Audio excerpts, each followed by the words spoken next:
武夫人，夫人，让开！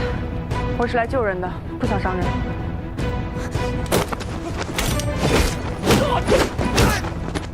夫人。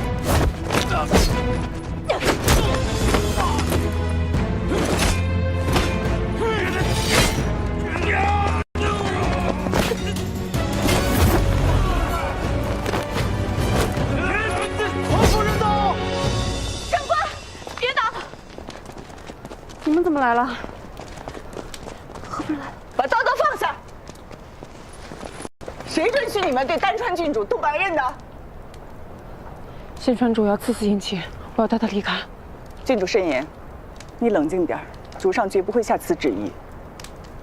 关心则乱是临阵大忌，仔细想想，有没有中别人的刀？武帝这次犯的是死罪，明明是六弟的事儿，可六弟现下没事了，武帝却落得这般田地。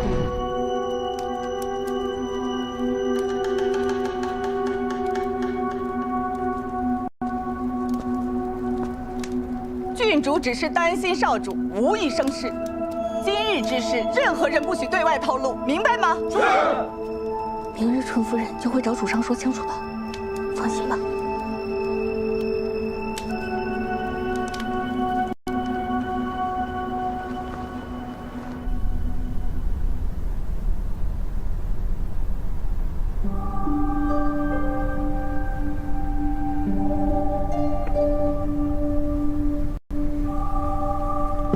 主上，喝点茶吧。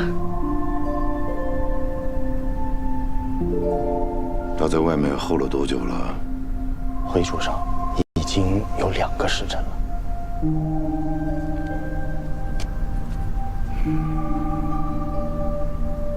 宣他进来吧。是。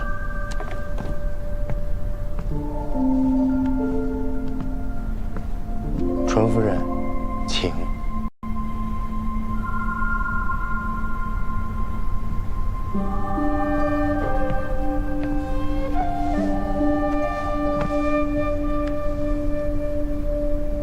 妾身教子无方，愿在此受过，请主上降罪。老五的事与你无关。不，是妾之过，妾没能教好儿子，让他更亲近主上，让主上更了解他的秉性。哎呀，你是想说姑还不了解他？恰恰相反，姑可是太知道他了。凭他的脑子。 怎会插手这件事？白白受教多年，在这种情况下，还只会感情用事，质问姑、顶撞姑。从前不知姑的儿子里还有这么一个忤逆的，他根本就是不把自己的父亲、自己的主上放在眼里。燕妻绝不敢忤逆主上。 他只不过是以儿子的身份面对父亲饭吃罢了。老六在九川事务司，老五想帮助他，也只不过是兄友弟恭，他们没有那么复杂的心性。不管初衷如何，犯了错，就得承担责任。他承认罪责在他，若不按律律惩治，这满朝文武如何能放得过？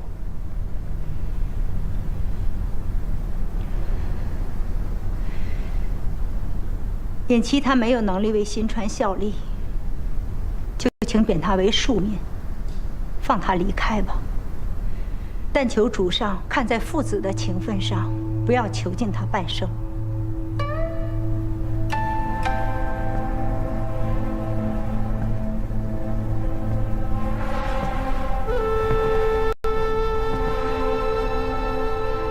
你愿这般？ 放弃自己的儿子，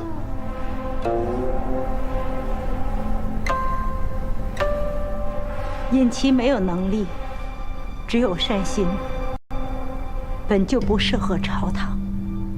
如今犯下大错，就让他离开吧。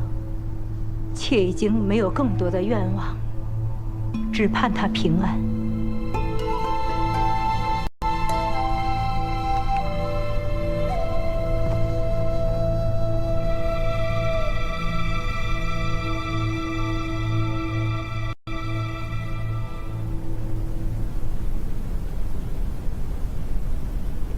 少夫人，少夫人，怎么样了？你可以进去看五少主了，只是五少主的身份，怕是保不住了。纯夫人想让你进去劝劝五少主。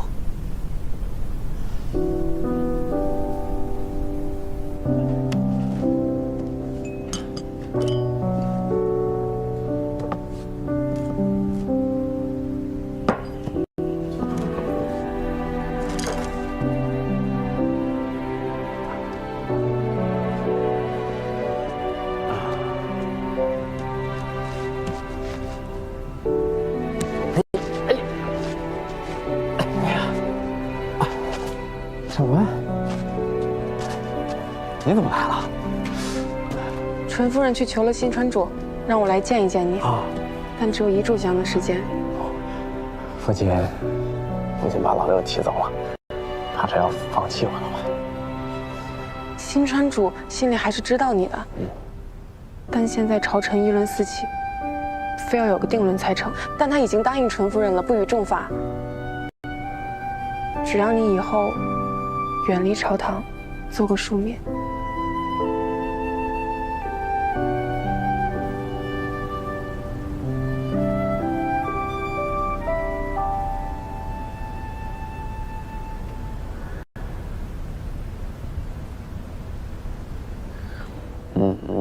也好，反正父亲也一直看不上我这个没用的儿子。我这么点本事也成不了什么大气候。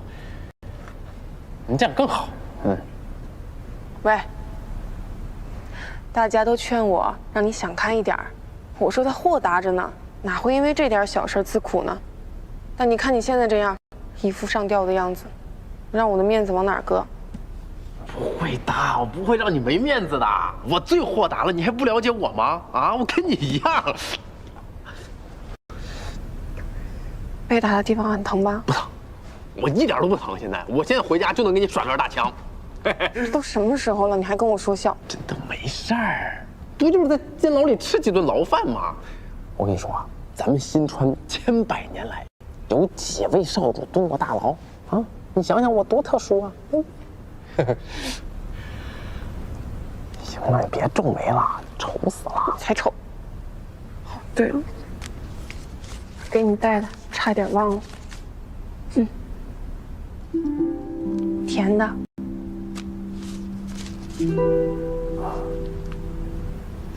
谢谢。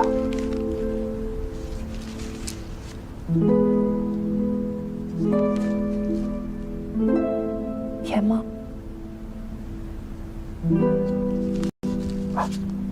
我不吃，这是我给你带的。尝一口，甜啊。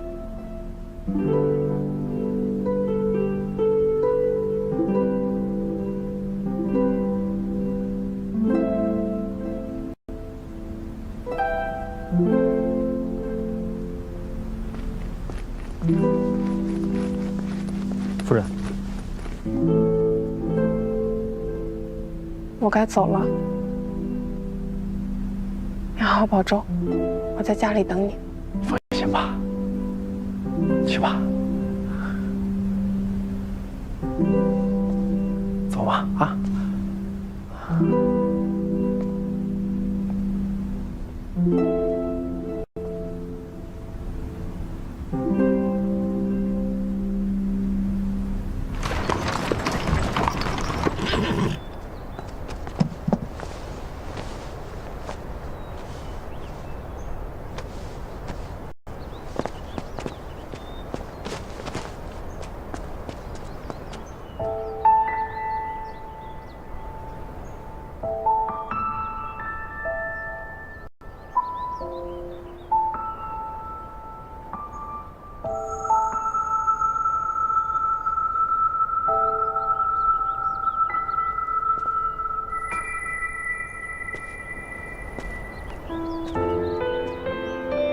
少主回来了。嬴政，你的伤怎么样啊？纯夫人那边递了消息，说五少主马上就会被放出来，让你别担心。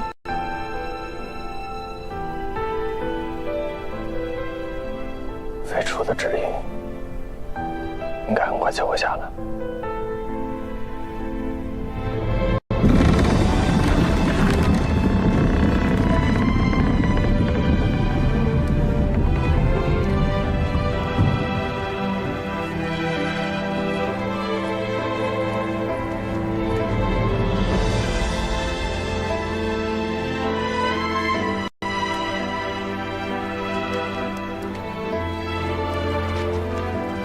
行了，就站着绘画了。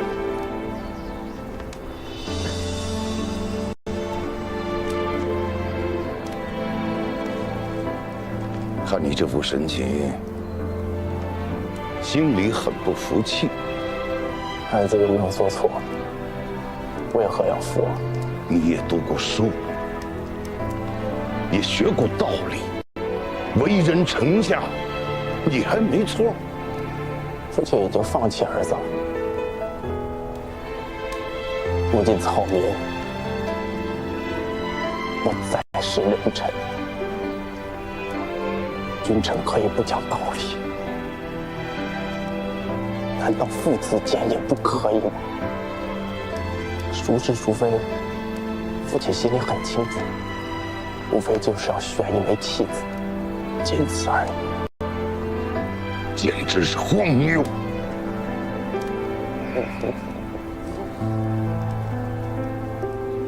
父亲啊，从小到大，大家都觉得我傻，其实我看得挺明白的。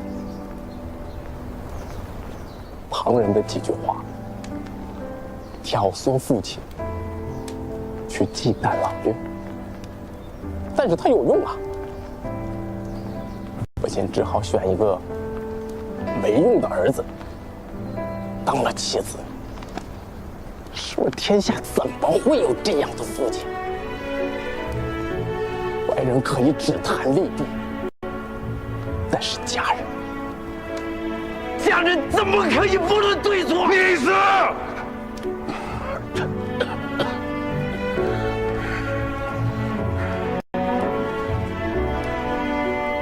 顾九等，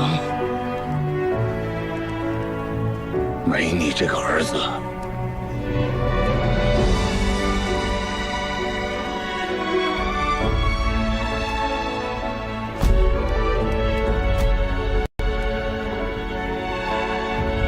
谢父亲赐罪之恩，谢父亲不杀之恩。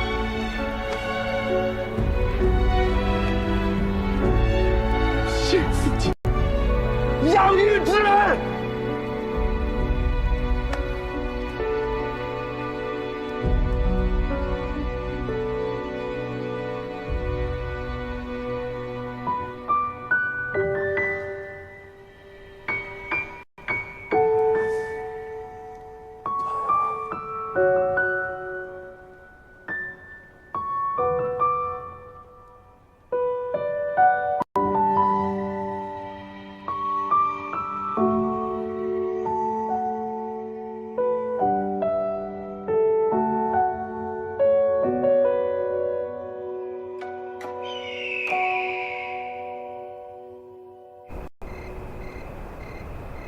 七儿，你逞什么能啊？伤也是，事情也是，不是你做的，你为什么要认呢？我知道，但是母亲以前同我讲过呀，我是做哥哥的，不能眼睁睁看着他们欺负老六。我从小便有母亲护着，他身边连个人都没有，这种时候我得护着他呀。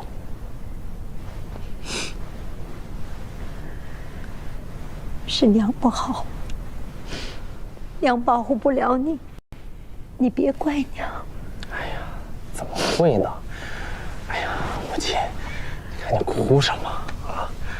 哎呀，我当然知道母亲是为我好了。再说了，我不当这个少主，我还更逍遥自在了呢。天大地大，我纵马江湖便是。对不起，以前啊，上官总说有好多地方没去过，这下子我便可以陪着他去了啊。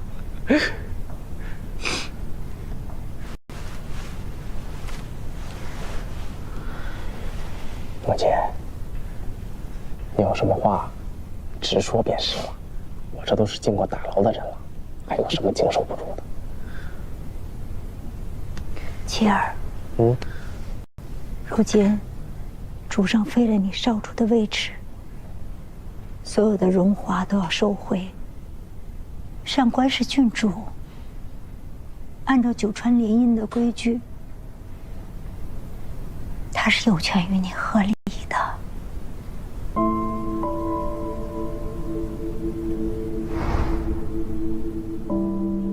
郡主，如今五少主被废黜，按照九川合盟定下的细则，你有权与五少主解除姻亲关系，也可以随时自由地返回丹川。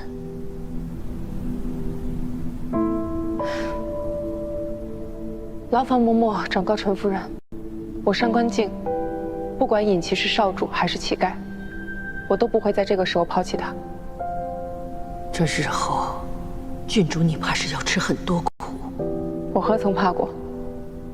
五少主也是豁达之人，不会在意这些有的没的。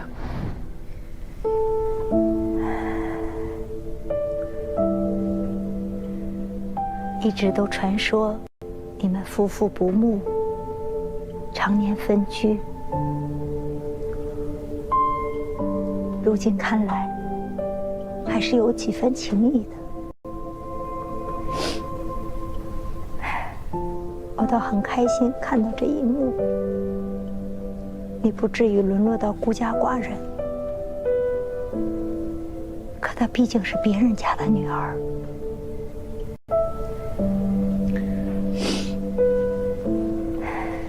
即便是不与你和离，以后的日子也大不如从前。那你们怎么过下去？是不是还得商量着看呢？我知道，他真的说要对我讲义气，不能丢下我。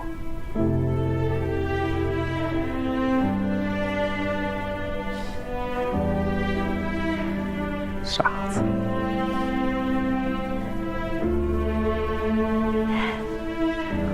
没事的，母亲啊，没事的。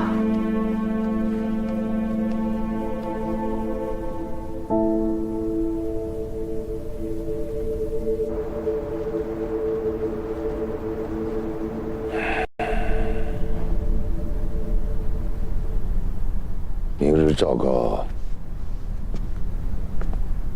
将五少主尹琦逐出朝堂。那些女子开的酒楼铺子，就照老二说的，先关了吧。是。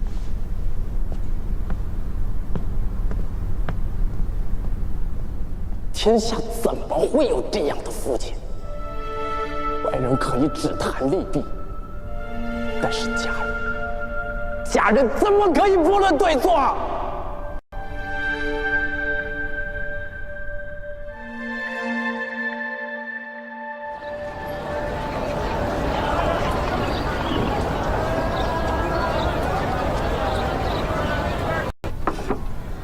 这外面热闹着呢，咱们店说关就关了，连个理由都没有，这不是欺负人呢吗？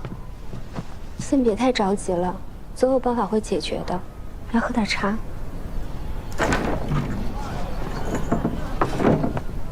你们回来了，到底怎么回事啊？啊？嫡长主进言，让主上下令，六少主停职，咱们的酒楼跟店铺也得跟着关门。这个嫡长主怎么老是跟我们过不去啊？他一直忌惮尹征用这酒楼拉拢外省的人，所以才……他娘的，这个王八蛋怎么还没死呢？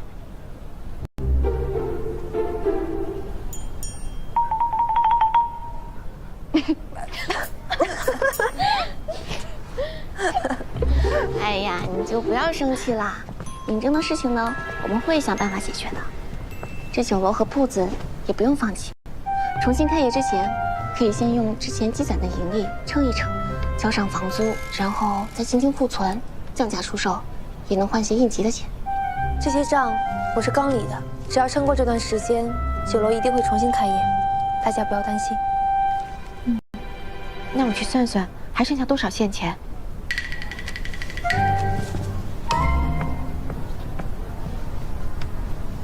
好佳姐姐，你身子还未痊愈，就不要操劳了，也不要生气，回房好好歇着啊。我身体好多了，这段时间也多亏大家的帮忙照顾。现在出了麻烦，我想帮忙，所以有事情大家一定要跟我说。真想把尹松抓起来，打爆他的狗头。稍安勿躁，你们府现在已经很不容易了，若是你再闹起来，还是会将丹川给拉下水。君子报仇，10年不晚。等这一切尘埃落定，再动手打他也不迟。怎么打，打几次，下手多重，我都已经计划好了。想的挺多的嘛你，厉害。消消气，喝点茶吧。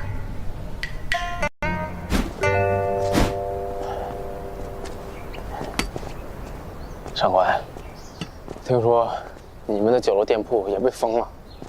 是啊，这要是在我们丹川，根本不可能发生这样的事情。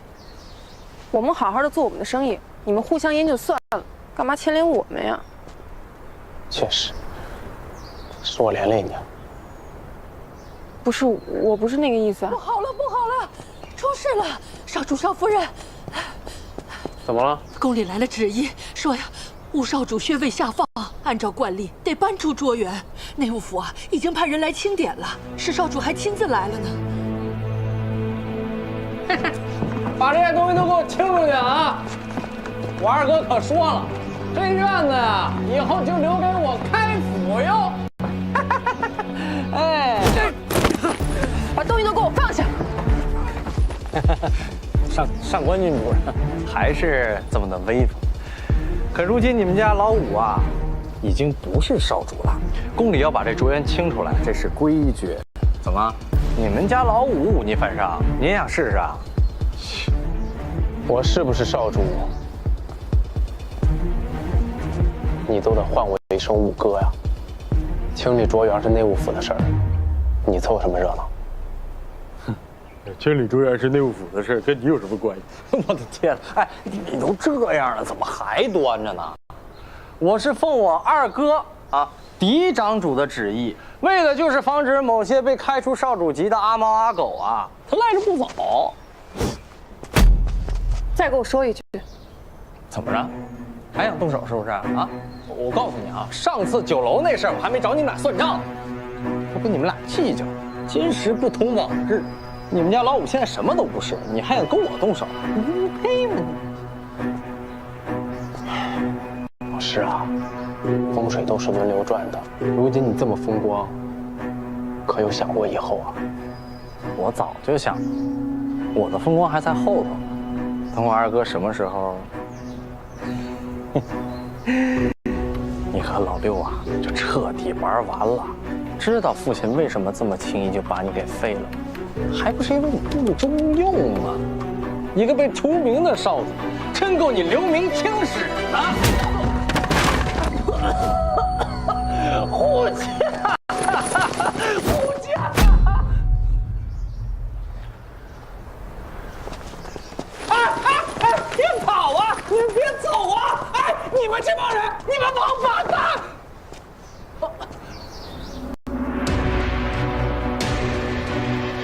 行啊，我不跟你拌见识。我母亲是川夫人，我二哥是嫡长主，你个单车烈马，你还护肤你啊！我告诉你，你们家老五根本就不喜欢你，他喜欢的是郝家那种小可人儿。你看看你自己的样子，不自量力，我这都不知道说什么，整天耍个大枪。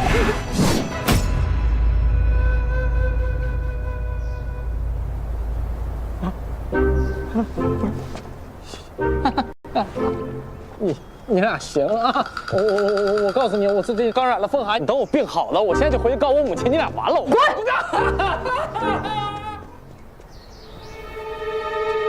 上官，用不着跟他们一般见识，就这样吧。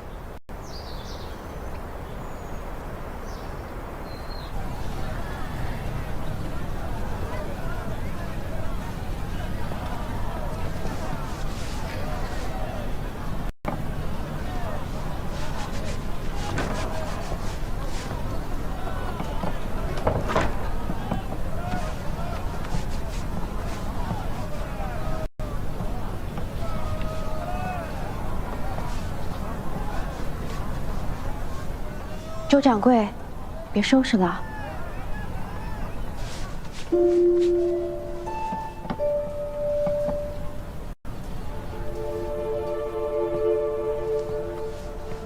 这酒楼还不知道什么时候开张呢。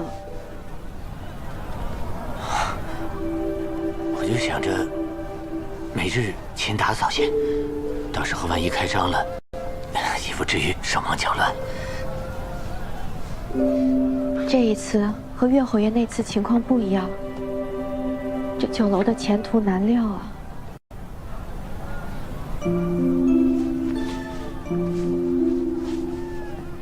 周掌柜，如果你想另谋生路，也没关系，我们都能理解。东家，自从几位东家接手了这间酒楼，一直对我都很好，甚至是对我像家人一般。即使都这么难了，也不会对我这种伙计一般的人克扣1分钱。我又怎能干这样忘恩负义的事，在这种紧要的关头只顾我自己呢？真是不知道要熬到什么时候，之前的营收还能撑一些时日，恐怕。海棠姐，上官，这个你先拿着用。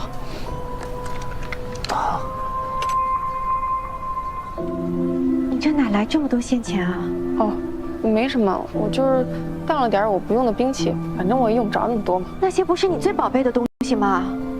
哎呀，你就先拿着，你就当我追头了。等再开业的时候，我就是这儿的大东家。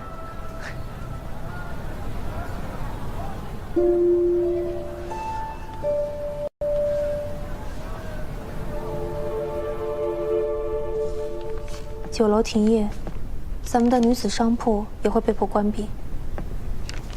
现在我们每日的房租、聘用的掌柜、伙计，最低开销每日也得132两，还有节气姑娘们的日常生活。我算了算账，之前的积蓄最多能够维持2个月。从明天开始，我们大家清一清库存，把东西都降价出售，能多换点钱。要做好短期内不能再开张的准备了。嗯，明日玉屏玉展也会来帮忙的。我也和你们一起。少主出面，恐怕是不妥。都是受我牵连，我不能坐视不管。只要有什么我能做的，我也想尽一份力。你不要内疚了，这不能全怪你。我们有福同享，有难也得同当。只要我们在一起，所有问题都可以解决的。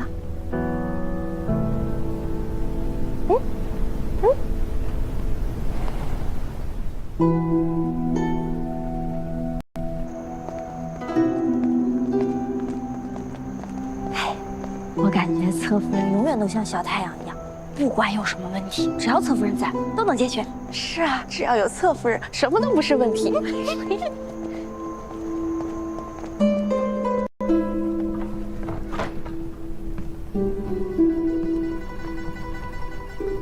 侧夫人，我们明天什么时辰去酒楼啊？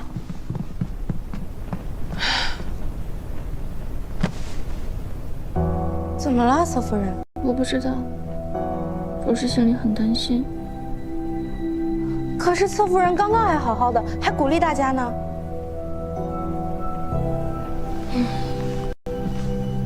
如果大家都这么沮丧着，没有一个人鼓劲儿，那才是真的垮。原来侧夫人嘴上说着不害怕，其实都在心里憋着的。希望这次也能顺利度过。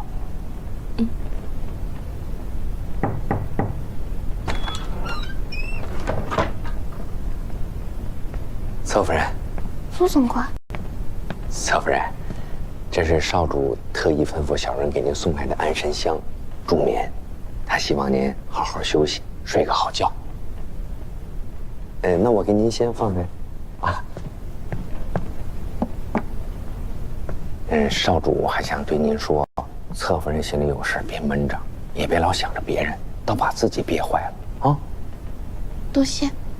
一家人嘛，您客气什么？侧夫人，柳大厨，侧夫人，正是吃青团的时节，这是夫人让我们给您做的。还有，夫人特地为您改了规矩，以后都准许我们吃宵夜了。真的呀？真的？太好了！哎呀，侧夫人肯定最喜欢了呀！你快尝一个呀！快尝尝。小心！哎，别烫我。怎么样？好吃。你也尝。那我来一个。来一个。妈妈，谢谢侧夫人。好吃啊，刘大叔。姐，还是少主和郡主懂侧夫人。那可不。侧夫人，别担心了，只要大家在一起，什么困难都能过去。什么困难都能过去。哎，以后能吃宵夜了。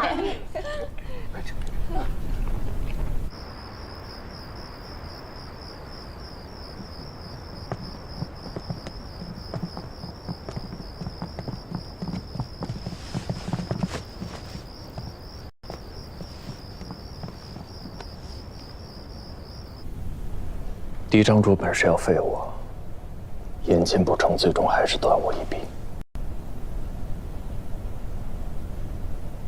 可惜了5个，是我对不住的。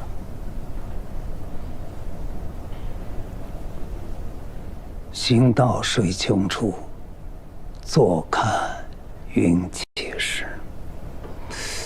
既然主上择定由武少主受过，那就说明主上要保你呀。少主才是那不可或缺的一臂。武少主为了保你，甘负罪责，少主不可辜负。如今的形势，少主比下官更清楚，自责无济于事啊。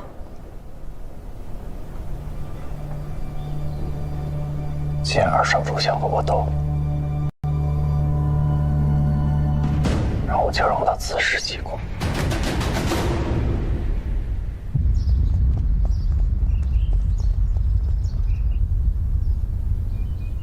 离走龙蛇，力透纸背，这字是越发的好看了。父亲过奖。主上对松儿一贯严苛，为得您一夸，他练字从不曾懈怠。后来上朝也是夙夜忧心，想要为主上分忧。哎呀，你总是在姑面前夸他的好，姑看，在你眼里，你的儿子就没有做错的地方？儿子不敢。妾也不敢。松儿在主上眼前哪敢行差踏错？您的教导，他每一句都记在心里了。是啊，最近户政司的事儿确实办得稳妥，假币也收缴得差不多了。几事中都在说庞的桩桩件件都行事周全，确实有几分嫡长主的样子了。姑还有要务，就先回去了。恭送父亲。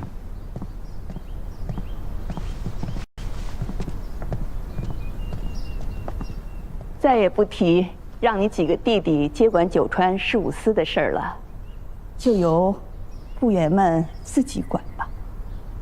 父亲是明主，都是那些庶出的心生妄念。哼，父亲跟我说过的，说将他们安插在我身边，是为了激励我。你的人消息不会错吧？陈曦真的潜回新川了？他应该是还有些事情和嫡长主未了。嫡长主，嫡长主，三哥怕了？不是，你尚在停止，是在私自查案，本就逾矩。这陈曦又牵扯出了二哥，事关重大，没人希望你一查到底的。所以我把三哥叫来，就是希望你能把自己撇清。但我不这么说，你也会这么做吗？你什么时候来胡闹？我跟你说正事儿啊！你我都知道，老二他不敢主导加币一事，他只是想从中获利罢了。可他后来知道陈曦干了些什么，为时已晚，他已经上了贼船。你就不能把这案子接在陈曦身上吗？我不想看到你最后和老五是一个下场。多谢三哥优先。但嫡长主应该为自己做过的事情负责。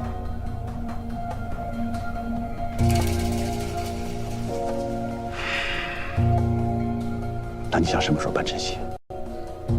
今晚。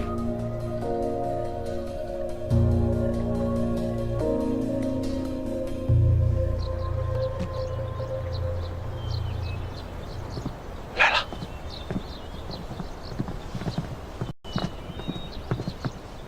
找我？我做了盲品菜，为酒楼重新开业做准备，想让你试试。盲品菜？就是用一个密封的容器，例如鸭腹、冬瓜、铜钟等等，把食材包裹起来。客人在没有打开之前是不知道里面是什么的。如果你都喜欢，那别人肯定会喜欢。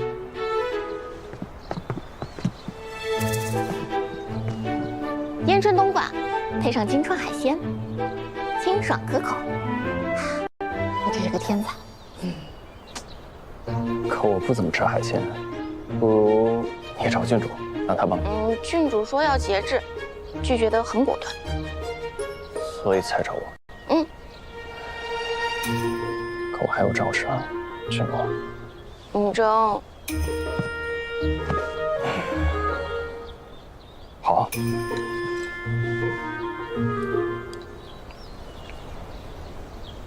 好吃吗？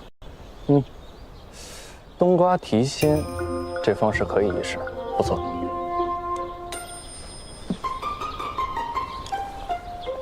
那现在是不是没那么紧张了？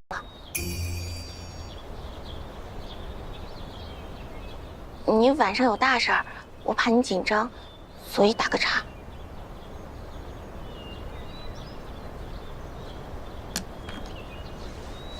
我叮嘱过苏晨，万一我出了什么岔子，不会出岔子的。可我私自查案，就算抓到了人，也有可能被罚，被贬为庶民。你不怕？那这样子好啊，这样就跟我一样了。我的神仙六少主终于要落地成凡人了。你饭量小，我养你没问题的。你笑什么？我家中也是有1亩3分地的。还有鸡、鸭、牛、羊、驴，院子里还有一棵桂花树呢，到了秋天可以酿酒喝。不过你可不能白吃，得干活。好，听你的。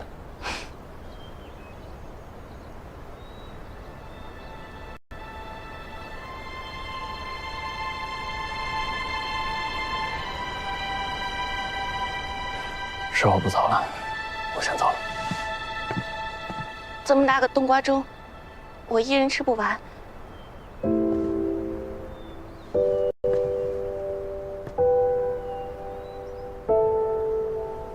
你得回来。